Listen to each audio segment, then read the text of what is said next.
राजा का न्याय की कहानी। किसी देश में काशीराज नाम के राजा राज्य करते थे। उनकी पत्नी का नाम करुणा था। उनका जन्म राजवंश में हुआ था। महल में सुख सुविधाओं का कोई अभाव ना था। सेवा के लिए बहुत से दास दासियां थी। उनके चारों ओर सुख ही सुख था। दुख क्या होता है इस बात को वे जानती ही नहीं थी।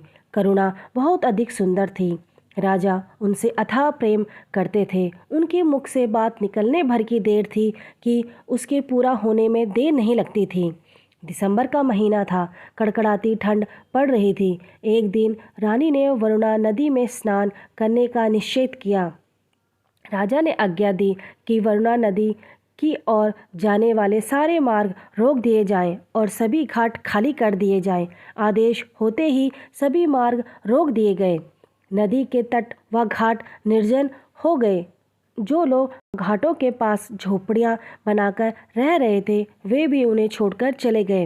अब वहां केवल पक्षियों का करवल सुनाई दे रहा था। रानी अपनी सखियों के साथ घाट पर पहुंची। वरना नदी के तट पर उनका हास परिहास गूंजने लगा। उस समय पूर्व दिशा में सूर्य उग रहा था। रानी ने अपनी सखियों के साथ नदी की झिलमिल करती धारा में स्नान किया। पानी बहुत ठंडा था। ठंडे पानी में स्नान करने के कारण रानी बुरी तरह ठिठुर गई और थर-थर कांपने लगी। कपकपाते होठों से उन्होंने कहा, मैं ठंड से मरी जा रही हूँ। जल्दी आग जलाओ और मेरे प्राण बचाओ। रानी की आज्ञा पाकर सखियाँ पास के जंगल से लकड़ियाँ लेने जाने लगी। रानी ने कहा, इतनी दूर कहाँ जा रहे हो? देखो पास ही फूस की झोपड़ियाँ हैं, इसी में आग लगा दो। किसी तरह इस ठंड से तो छुटकारा मिले। यह सुनकर एक सखी ने कहा, महारानी ऐसा ना करें। यह झोपड़ियाँ ना जाने किस गरीब की होंगी। इसमें ना जाने कौन यति सन्यासी रहते होंगे। झोपड़ी के जलने से वह निराश्रय हो जाएगा। इस ठंड में वह बेचारा कहाँ जाएगा। दासी की बात सुनकर रानी को क्रोध आ गया। वे चिल्लाकर बोली, दूर हो जाओ। फूस की इस पुरानी झोपड़ी की तुम्हें इतनी चिंता है और मेरी कुछ भी नहीं। मेरी आज्ञा का तुरंत पालन करो। रानी की हट देखकर कि उन्हें झोपड़ी में आग लगा दी। झोपड़ियाँ धूं धूं कर जल उठी। आग की लपटें आकाश छूने लगी। नदी के किनारे खड़े पेड़ों पर बैठे हुए पक्षी कोलाहल करते हुए आकाश में उड़ गए। आग की चिंगारियाँ एक झोपड़ी से दूसरी झोपड़ी पर गिरने लगी। आग चारों ओर फैल गई। थोड़ी ही देर में घाट की सभी झोपड़ियां जलकर राख हो गईं। ठंड से कांपती रानी को आग की लपटों की गर्मी बहुत अच्छी लगी। आग ताप कर रानी अपनी सखियों के साथ हास परिहास करते हुए राजमहल में लौट आई।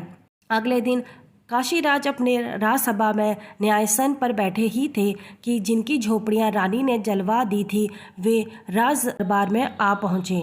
रोते हुए रूंधे गले से उन्होंने राजा से अपनी दुख भरी कहानी सुनाई। अपनी प्रजा की बातें सुनकर राजा का सर लज्जा से झुक गया। उनका चेहरा क्रोध से तमतमा उठा। वे सभा से उठकर एकदम राजमहल में चले गए। रोषपूर्ण स्वर में राजा ने कहा, रानी, तुमने निर्दोष दीन दुखियों के घर जला दिए। यह तुम्हारा कैसा राजधर्म है? यह सुनते ही रानी रूठ कर बोली, उन फूस की पुरानी टूटी फूटी झोपड़ियों को आप घर कह रहे हैं? उनके न रहने से किसी को क्या हानि हो सकती है, और अगर होगी भी तो कितनी? अपनी रानी के एक क्षण के प्रमोद के लिए तो लोग ना जाने कितना धन खर्च कर डालते हैं, और आप घास फूस की झोपड़ियों के लिए इतना क्रोध कर रहे हैं। राजा ने दासियों को रानी की सभी राजश्री वस्त्र व आभूषण उतारने व भिखारिन के कपड़े पहनाने को कहा। राजा की आज्ञा से दासियों ने महारानी के राजश्री वस्त्र और आभूषण उतार दिए और भिखारिन के कपड़े पहना दिए। रानी को राजमहल से बाहर ले जाकर राजा ने कहा, जाओ दीन होकर घर घर भीख मांगो। तुमने अपने एक क्षण के सुख के लिए जिन गरीब लोगों की झोपड़ियों को जला दिया था, तुम्हें उन्हें बनवाना होगा। मैं तुम्हें 1 वर्ष का समय देता हूँ।